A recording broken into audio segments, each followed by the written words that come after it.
வீசி வருவதாலும் அதிகபட்சமாக 65 கிலோமீட்டர் வரை வீசக்கூடும் என்பதாலும் ராமநாதபுரம் மாவட்டத்தில் உள்ள ராமேஸ்வரம், மண்டபம், மூக்கையூர், வாலினப்பம், ஏறுவாடி, கீழக்கரை உள்ளிட்ட வடக்கு மீன்பிடி துறைமுகத்திலிருந்து மீன்பிடிக்க செல்ல வேண்டாம் என மீன்வளத்துறை தடை விதித்துள்ளது. இந்த தடை இன்று 2வது நாளாக நீடிப்பதால் சுமார் 5000க்கும் மேற்பட்ட விசைப்படகுகள் மறு உத்தரவு வரும் வரை அவர்களுக்கு மீன்பிடி அனுமதி சீட்டு வழங்கப்படவில்லை. அதேபோல் 8000க்கும் மேற்பட்ட நாட்டுப்படகு மீனவர்கள் மீன்பிடிக்க செல்லாமல் விசைப்படகுகள் மற்றும் நாட்டு படகுகள் தங்களது படகுகளை மீனவர்கள் கரையில் நங்கூரமிட்டு பாதுகாப்பாக நிறுத்தி வைத்துள்ளார்கள். இதனால் சுமார் 2 லட்சத்துக்கும் மேற்பட்ட மீனவர்களும் 5 லட்சத்துக்கும் மேற்பட்ட மீன்பிடி சார்பு தொழிலாளர்களும் வேலை இழந்துள்ளனர்.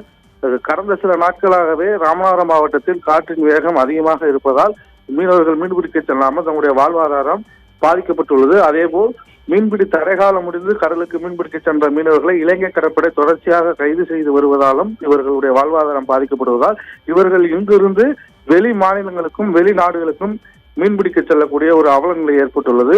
எனவே இந்த இயற்கை சீற்ற காலங்களில் அவர்களுக்கு வழங்கக்கூடிய நிவாரணத்தை உடனடியாக வழங்க வேண்டும் என்று கோரிக்கை விடுத்துள்ளார்கள். ஓவியா.